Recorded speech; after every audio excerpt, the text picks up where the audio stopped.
discover the secrets of Africa's valuable alluvial diamonds. Deep beneath the flowing rivers and gravel plains of Africa lies a glittering secret. Diamonds are not forged deep within kimberlite pipes but rest closer to the surface, transported by water over millions of years. This is the story of alluvial diamonds, how they were discovered, who mined them first, and how they shaped the destiny of entire nations.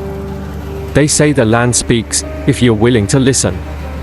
And back in 1959, I heard it whispering in the gravel-laced stream beds of northeastern Botswana, though back then we still called it Bechuanaland.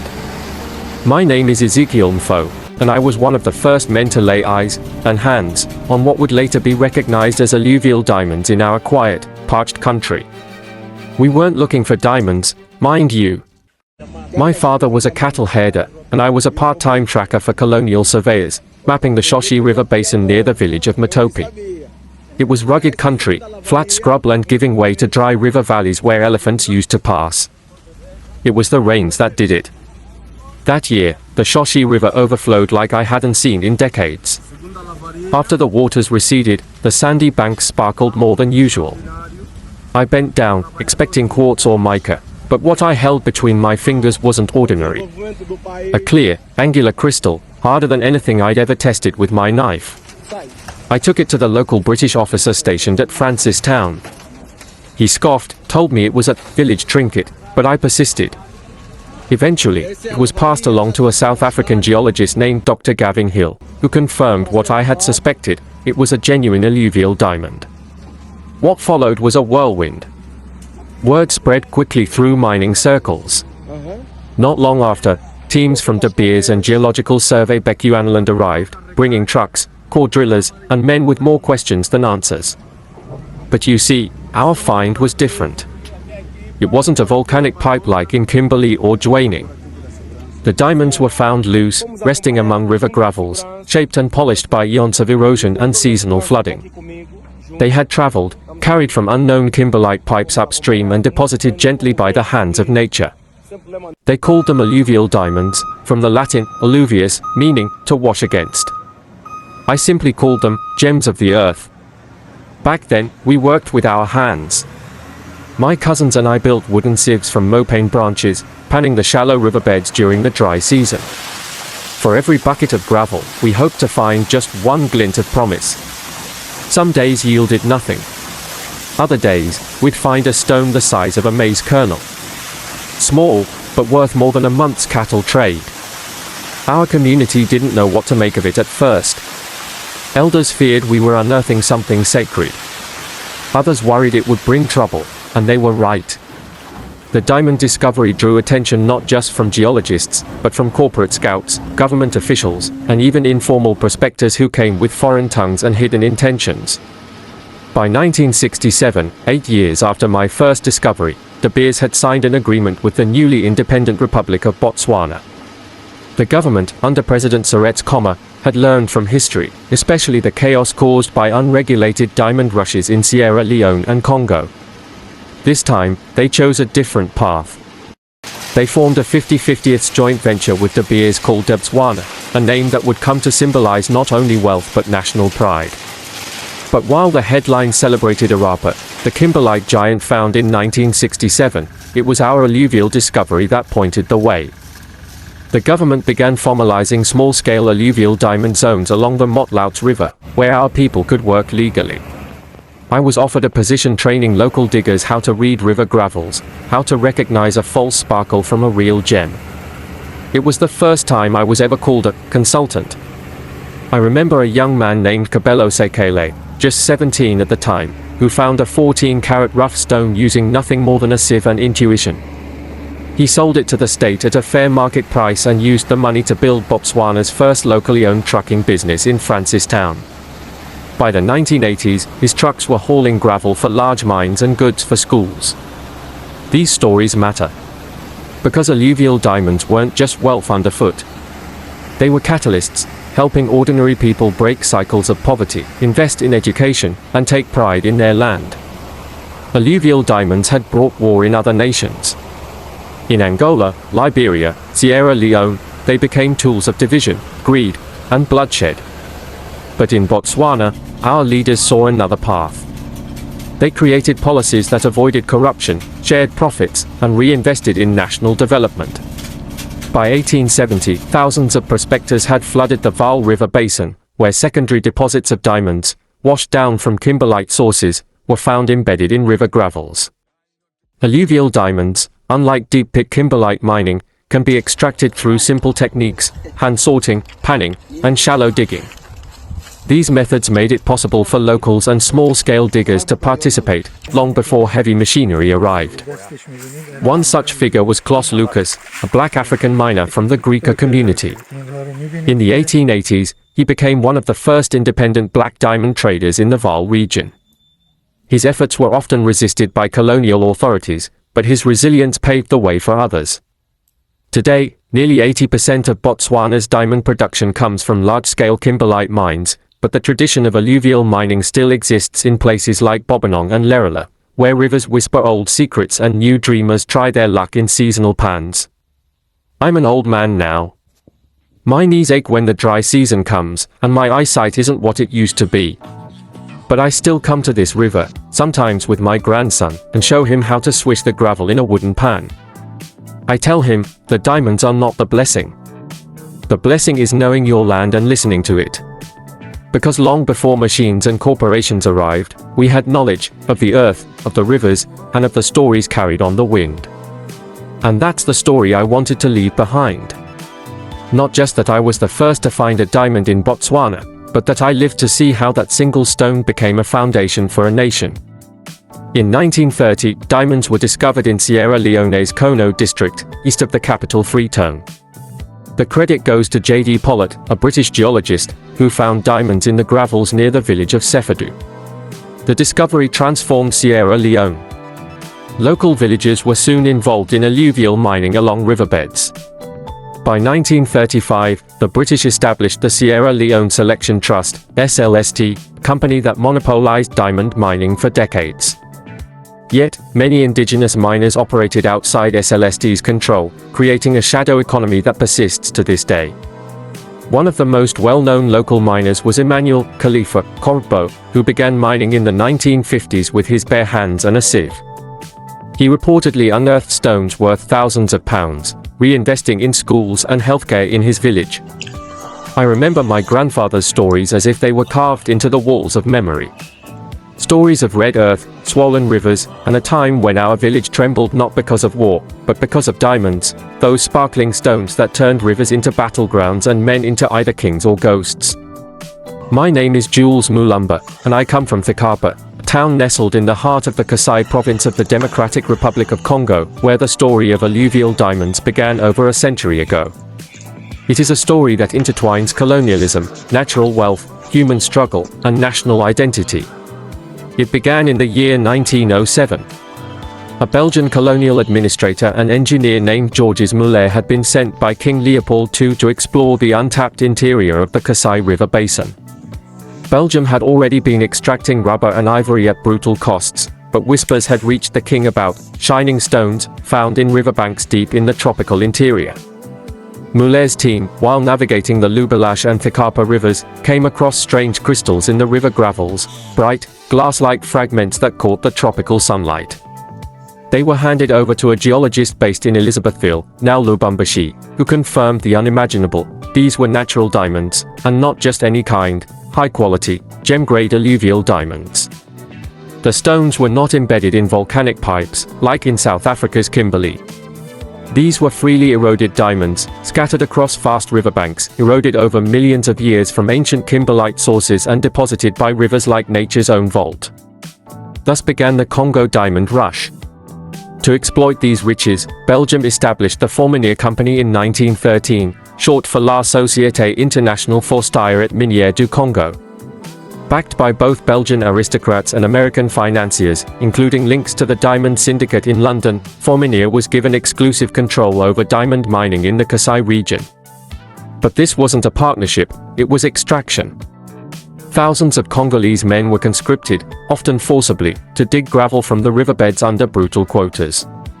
The diamonds were collected, sorted, and shipped out to Antwerp and Brussels, with little or no reinvestment into the local communities.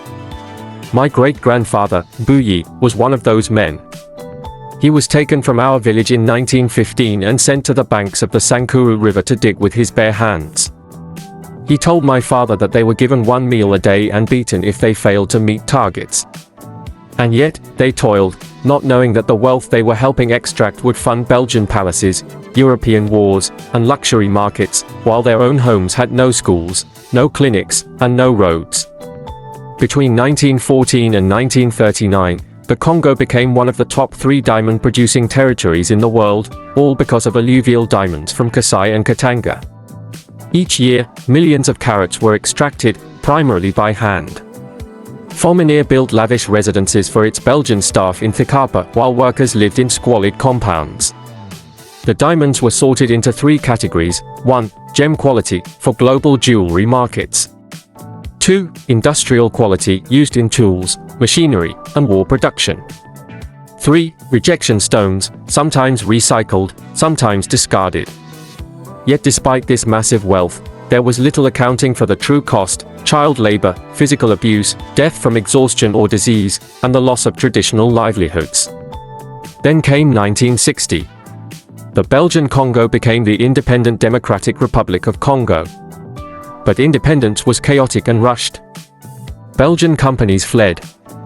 The military fractured. And into this vacuum stepped a host of rebel groups, foreign mercenaries, and local warlords, many of whom realized that diamonds could fund armies. In the 1960s and 70s, as the formal mining infrastructure collapsed, artisanal miners flooded the alluvial zones. Men, women, and even children returned to the rivers with sieves and pans. Without Fourminier's centralized system, mining became decentralized, chaotic, and in many areas, criminalized. A new term entered our lexicon: cruisers, the diggers. My uncle Bossele was one of them. He left home in 1978 to join a cooperative along the Chibua River, hoping to strike it rich. For every 10 weeks of digging, he might find one decent-sized stone. He'd sell it in Bujimei, once a hub for legal trade, now overrun by smugglers and private dealers. Diamonds became both salvation and curse. They paid for food, school fees, and weddings, but also fueled corruption, addiction, and tribal conflict. The 1990s were the darkest days. As Mobutu Sese Seko's regime weakened, and as the First and Second Congo Wars erupted, control over diamond-rich territories became a military strategy. Rebel groups such as RCD Goma and MLC, and even neighboring armies from Rwanda and Uganda, seized alluvial zones to fund their campaigns. In Thikapa, families were displaced by armed groups. Entire villages were bulldozed to make way for illegal diamond sites.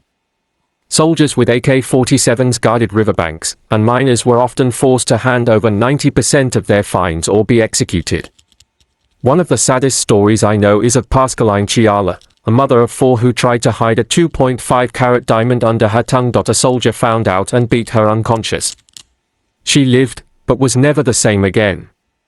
The international community eventually took notice.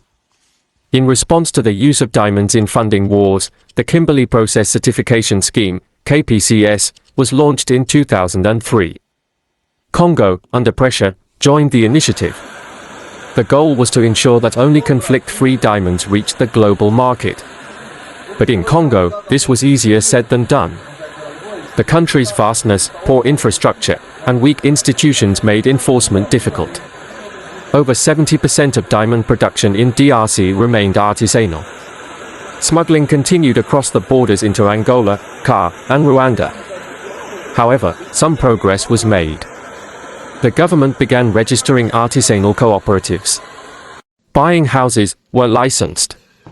Local leaders like Mwami Kalamba, a traditional chief from Kamina, began advocating for fair trade diamonds and better safety standards. Still, the path remained rocky. Today, over 800,000 Congolese men and women are estimated to work in artisanal and small-scale alluvial diamond mining. Most operate without formal equipment, digging by hand or with rudimentary tools.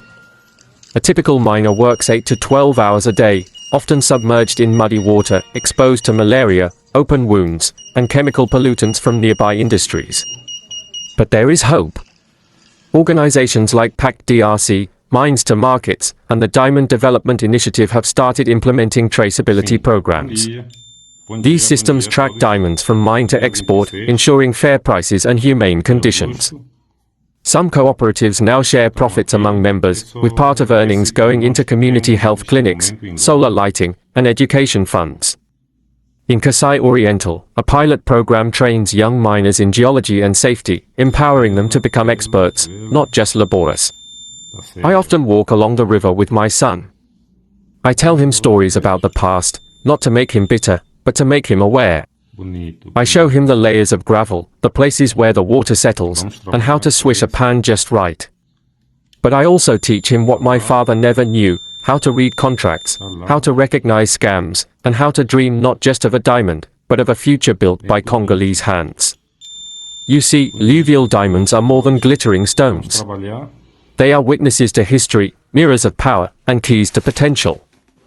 If we mine them with wisdom and fairness, they can uplift, not just a miner or a market, but an entire nation.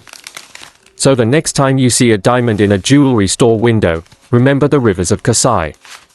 Remember the hands that dug it, the lives it passed through, and the stories, both joyful and tragic, it carries within its facets. Angola. A land of breathtaking landscapes, lush highlands, and mighty rivers, but also a place where diamonds have flowed with blood.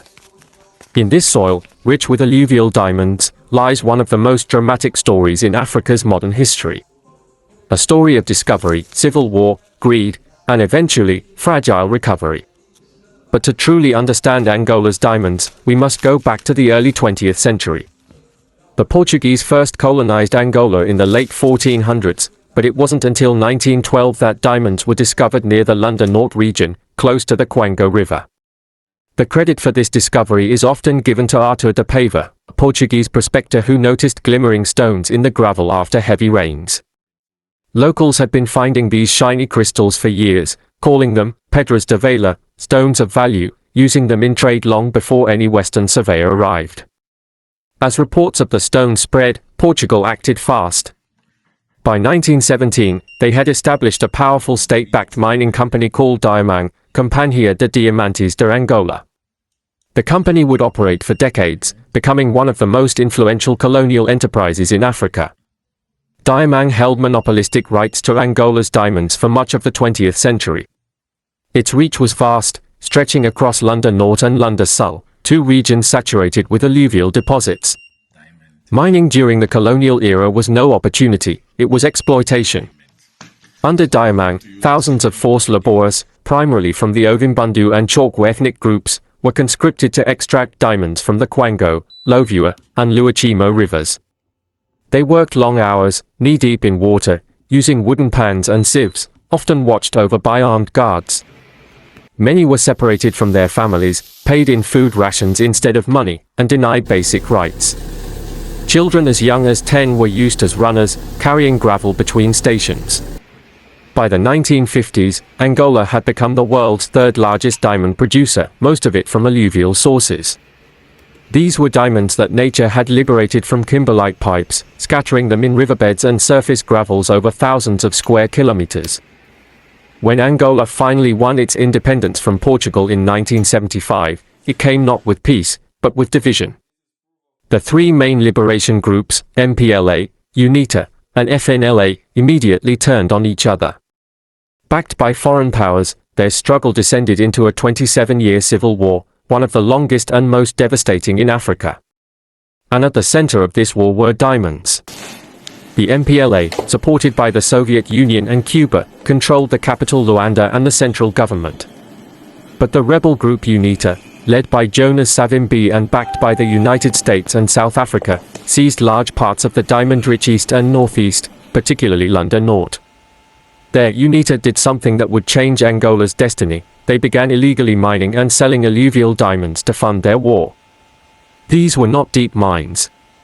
They were open-pit, hand-dug, riverside operations, easy to conceal and even easier to exploit. Civilians were forced to dig or be killed. Many villages became slave labor mining camps run by militia commanders. Children were especially vulnerable. Boys were conscripted as child soldiers. Girls were forced into domestic or sexual servitude. Others, too young to fight, were made to wash gravel in search of stones they didn't understand but were told could buy bullets. One former digger, Pedro Chitala, recounted, "We worked under threat. If a child found a diamond and hid it, his hand was cut off. If a man tried to escape, he was shot. We did not mine for Angola, we mined to survive." From 1992 to 2000, it is estimated that UNITA earned between $3 and $4 billion from diamond sales, most of it alluvial. These blood diamonds helped prolong the war, buying weapons, fuel, and allegiance. As the war escalated and stories of atrocities mounted, the world began to act. In 2000, the United Nations imposed sanctions on conflict diamonds from Angola. The media brought attention to the issue, films like Blood Diamond dramatized the horror, and NGOs like Global Witness began tracking illicit diamond flows. In 2003, the Kimberley Process Certification Scheme, KPCS, was introduced, a global agreement to ensure that only conflict-free diamonds entered legal markets. Angola became a key participant, eager to shed its image. By then, the war had ended, Savimbi was killed in 2002, and UNITA laid down arms. But the legacy remained. Today, Angola is officially at peace. But in the diamond-rich villages of London North, the story hasn't ended, it's just changed form. Children still play in the muddy fields, but many also work. Over 400,000 artisanal miners, called garimpeiros, operate informally across Angola. Many of them are former soldiers, war widows, or children born in refugee camps. They pan for diamonds using old techniques, wooden sluices, plastic buckets, woven sieves. Most work without permits, in dangerous conditions, earning little for the stones they find. One miner, Maria Kayume, a 38-year-old widow, supports her 4 children by digging gravel from the Congo River. She says, "The diamonds gave me life, but they also took my husband. I mine to survive. I pray my children never have to." In recent years, the Angolan government has pushed to formalize artisanal diamond mining. New laws allow cooperatives to register, sell legally, and access training. Companies like Endiama, Angola's national diamond firm, now partner with local groups, offering better prices and safety measures. International organizations provide training on child labor prevention, environmental protection, and financial literacy. Still, challenges remain.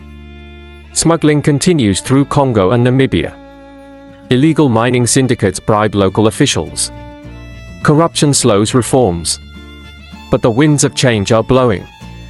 In 2022, Angola recorded one of its highest legal diamond exports since the war, over 9 million carats, with many from improved artisanal sources. As the sun sets over the Congo River, its waters gleam with a deceptive peace. Beneath, there may still lie the diamonds that once fueled a nation's suffering, but now, there is hope they can build instead of destroy. The story of Angola's alluvial diamonds is a warning, and a promise. It reminds us that the earth gives gifts. But it is how we use them, who controls them, and who benefits from them that defines whether those gifts are a blessing or a curse. And in Angola, the next chapter of that story is still being written, by hands covered in mud, but reaching for a better future. Behind every shimmering diamond in a display case lies a story of economic ambition, policy decisions, and fragile national dreams. Nowhere is this more evident than in the nations of Africa, where alluvial diamonds have played a dual role, as both a source of immense wealth and vulnerable dependency. This is the untold economic story of alluvial diamonds, not just as stones of beauty, but as powerful levers shaping the GDP, export structures, and development trajectories of nations from Sierra Leone to Botswana. In countries like Botswana, Sierra Leone, Angola, and the Democratic Republic of Congo, diamonds, particularly alluvial, have historically played a major role in shaping national income. Take Botswana, often cited as the model. Though the majority of its diamonds now come from deep earth kimberlite sources, its diamond journey began with alluvial finds in the mid-20th century. By the 1990s, diamonds contributed nearly 50% of Botswana's government revenue and 30% of GDP. This massive influx of funds enabled the country to build world-class infrastructure, education systems, and healthcare, transforming it into one of Africa's most stable economies. In contrast, in Sierra Leone, alluvial diamonds have been both an economic backbone and a destructive force. By 1980, diamonds made up over 70% of Sierra Leone's exports, mostly from alluvial sources around the Congo district. But rather than investing the profits into sustainable development, weak governance, smuggling, and civil war meant these revenues often never reached the national treasury. In fact, during the 1990s, Sierra Leone officially exported fewer than 200,000 carats per year, while an estimated 1.5 million carats were smuggled annually through Liberia and Guinea. The government lost millions in potential revenue. The people lost decades in potential growth. So how do alluvial diamonds contribute to economies? In pure economic terms, diamond mining generates four key streams of value. 1. Royalties and taxes levied on companies and cooperatives. 2. Foreign exchange earnings as diamonds are sold in US dollars. 3. Employment and livelihoods, particularly in artisanal sectors. 4. Infrastructure investment, when governments reinvest wisely. But the efficiency of these streams varies drastically depending on the structure of the mining sector. Where diamonds are controlled by formal companies, like Botswana in Botswana or Katoka in Angola, governments typically receive consistent revenues through corporate tax, dividends, and royalties.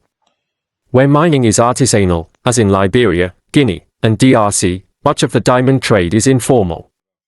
Revenues are lost to unlicensed trading, smuggling, lack of valuation expertise, and corruption at local buying stations. A 2018 World Bank report noted that 80 to 85% of artisanal miners across Africa earn less than $5 a day, despite handling stones worth thousands. The mismatch between mineral value and economic benefit is stark. Let's talk about export dependency. In 2019, Botswana's diamond exports accounted for roughly 80% of total merchandise exports. Though the country has diversified into tourism and banking, it remains heavily reliant on the diamond trade. In Sierra Leone, diamonds represented up to 55% of export earnings in the 2000s. Liberia, after restarting diamond exports post-war in 2007, saw diamonds jump to 10% of total exports within 5 years, even though most came from informal miners. The risk of this kind of dependency is known as the resource curse or Dutch disease. It happens when a country becomes so focused on extracting and exporting natural resources that it neglects other sectors, like manufacturing or agriculture. This leads to volatility. If diamond prices fall, entire economies contract. Import dependency. Countries export raw materials but import nearly everything else. Unemployment. When mining slows, few alternative jobs exist. An economist at the African Development Bank, Dr. Thelma Abebe, explains, diamonds can be a blessing. But if not managed properly, they become a sedative, numbing innovation and making governments lazy. Economic transformation doesn't come from mining, it comes from what you do with the money. What about the individual miners, especially in alluvial zones? The economics at the micro level are fragile. A typical alluvial miner in Guinea or Liberia earns between $2 and $10 per day, depending on luck, season, and access to buyers. Let's break this down. To find 1 carat of gem-quality diamond, an artisanal miner may need to sift through several tons of gravel. That 1 carat stone might fetch $500 to $1,000 in global markets. But the miner may only receive $20 to $50 after deductions by middlemen, pit bosses, transport costs, and exploitative pricing. In many regions, dealers intentionally undervalue stones, knowing miners lack access to proper scales or gemological knowledge. One miner in Congo said, "They tell you it's a poor stone, pay you $30, and sell it in Antwerp for $700. We do the digging, but someone else always eats the meat." This creates a cycle of poverty, where miners continue working in hazardous conditions with minimal returns. The illicit trade in alluvial diamonds further distorts national economies. In DRC alone, it's estimated that up to 70% of diamonds are exported illegally each year, mostly through informal buyers operating across borders into Rwanda, Uganda, and the Central African Republic. Smuggling has 2 major economic impacts. Lost revenue. Governments miss out on export taxes and royalties. Market distortion. Legal miners can't compete with smuggled goods priced below market value. In countries like Liberia, where the government earns a 3% royalty on diamonds, the loss from smuggling equates to millions of dollars annually, money that could be invested in schools, roads, and hospitals. A 2020 report by the Kimberley Process monitoring team found that in many regions, informal brokers control the trade through coercion, collusion with local officials, and bribes, making formalization difficult. Yet, there are success stories. In Botswana, diamond revenues have been used to build free healthcare, universal primary education, and even a sovereign wealth fund. Key to this success was a strong institutional framework. 1. Equal profit sharing between the government and De Beers. 2. Transparent budgeting. 3. Independent auditing of diamond revenues. 4. Long-term vision through the National Development Plan. Similarly, in Sierra Leone, post-conflict reforms led to the creation of Diamond Area Community Development Funds, DACDF. A portion of diamond revenues is now returned to local communities based on production levels, used to build wells, classrooms, and rural roads. In Ghana, the government introduced community mining programs in 2021, issuing licenses to informal miners and promoting eco-friendly practices, fair pricing, and cooperative models. These efforts show that when managed transparently, alluvial diamond economies can be inclusive and regenerative. To secure long-term benefits, African nations are now shifting from raw exports to local beneficiation, adding value before diamonds leave the country. Beneficiation includes 1. Cutting and polishing locally. 2. Jewelry manufacturing. 3. Training gemologists and valuators. 4. Creating local branding. Angola, Botswana, and Namibia now require that a percentage of diamonds be cut domestically, creating jobs and building local expertise. In 2022, Botswana's polishing industry employed over 1,200 people, including women and youth in tech-driven roles. Economists argue that diversification is key. Rather than relying solely on diamonds, governments should use mining revenue to 1. Invest in renewable energy. 2. Expand digital infrastructure. 3. Fund agriculture and industrialization.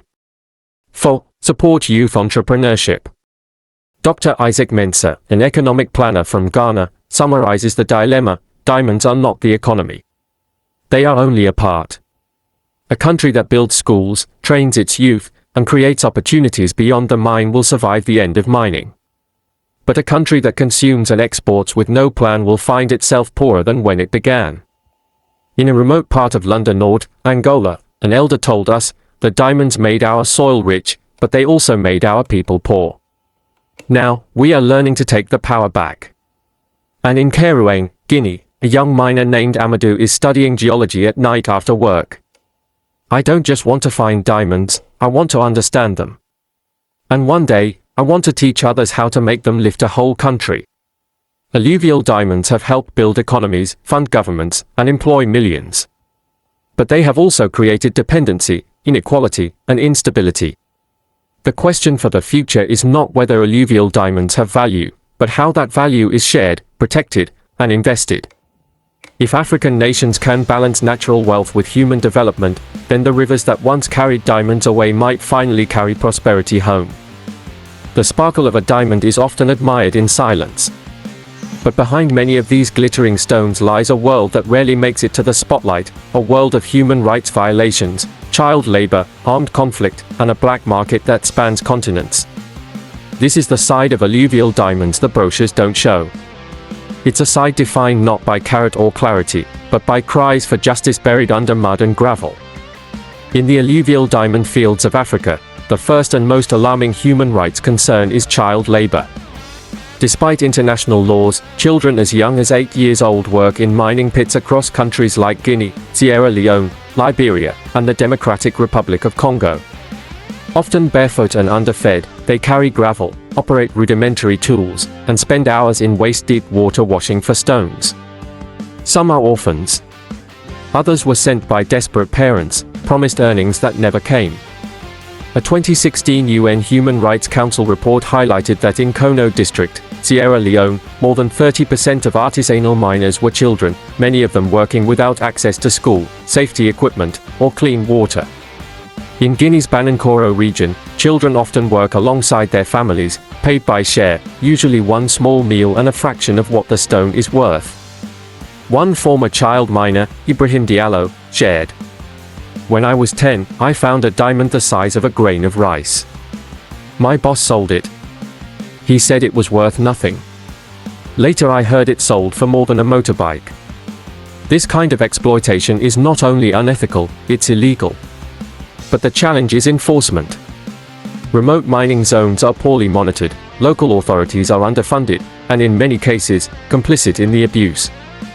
Alluvial diamonds have not only harmed children, they've also fueled wars. Between the 1980s and 2000s, diamonds helped sustain brutal conflicts in Angola, Sierra Leone, and the DRC, wars marked by mass killings, amputations, sexual violence, and displacement. In Angola, rebel group UNITA controlled key alluvial fields in London North, using the diamonds to buy arms and prolong a civil war that lasted nearly 3 decades. In the DRC, warring militias funded their operations by taxing artisanal miners and selling diamonds through neighboring countries. But nowhere was the link between diamonds and human rights abuses more chilling than in Sierra Leone, where the Revolutionary United Front, RUF, used diamonds from Congo and Congo fields to fuel a war that left over 50,000 dead and thousands mutilated. These became known as blood diamonds, a term now etched into global consciousness. The UN panel of experts on Sierra Leone, 2000, revealed that smuggled diamonds worth tens of millions of dollars annually were exchanged for weapons and ammunition, often through rogue networks involving Libyan, Lebanese, and West African intermediaries. The victims? Civilians. Entire villages razed. Women assaulted. Children turned into soldiers or miners. The diamonds glistened while the land bled. Even outside war zones, smuggling remains one of the biggest human rights threats associated with alluvial diamonds.